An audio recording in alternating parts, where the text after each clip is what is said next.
the Prime Minister called on His Holiness Pope Francis at the Vatican. You are already aware of some of the details of that very special meeting.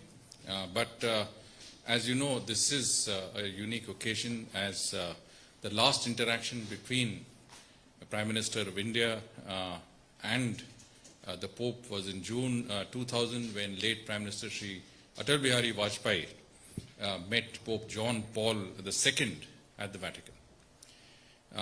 This is a private audience that the Prime Minister had with the Pope. The two leaders discussed many topical issues, including the COVID-19 pandemic, economic and health recovery from the pandemic, the issue of climate change and the environment.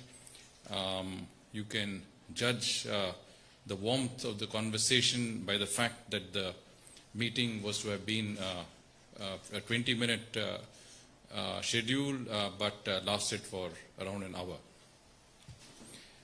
The Prime Minister invited Pope Francis to visit India at an early date.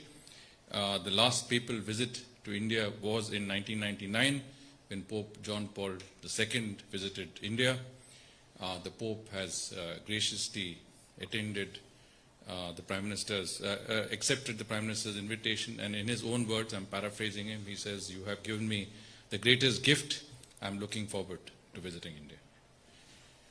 The Prime Minister presented His Holiness with a silver candle stand and a book on our commitment to the environment. The Pope reciprocated with a bronze plaque with the inscription, "The desert will become a garden." As you know, this is a quote from the Old Testament. Prime Minister also had a brief meeting with the Secretary of State of the Vatican, His Eminence Cardinal Pietro Parolin.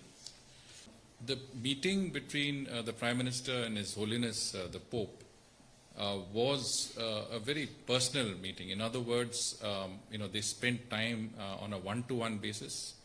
I know that the meeting was characterized by warmth and candor.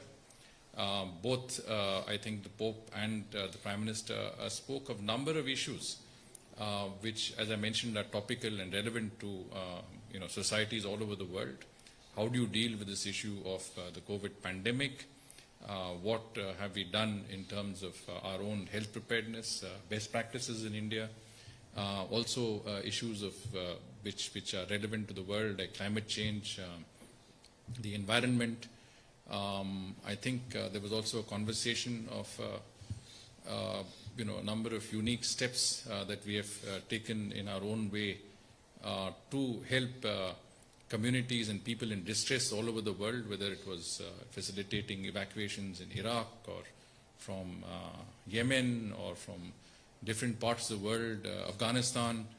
I think, and of course, His Holiness took a lot of time to explain to the Prime Minister about the Vatican, about their work, about some of the interesting, artifacts and memorabilia that is there in the Vatican. It's like a museum.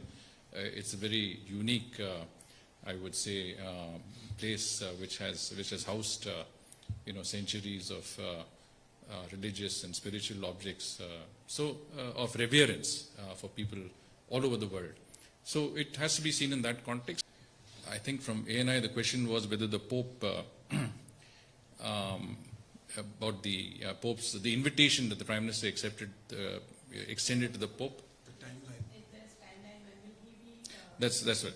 So, we didn't the Prime Minister and the Pope did not discuss the dates of the visit. Prime Minister said, please visit India at your earliest convenience.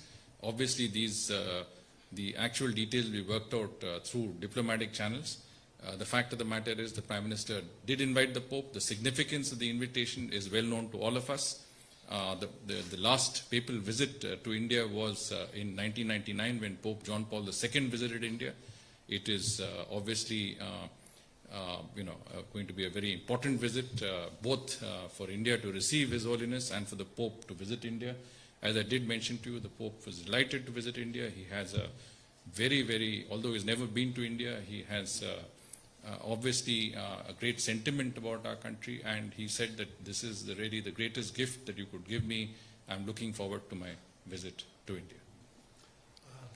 So brief one-liner. Any quotable quote on what Pope said about India, you know, as in just a brief quote, India, or Prime Minister Modi? Well, I did tell you what he said about India. But as I said, the meeting was one-to-one. I was not privy to the conversation.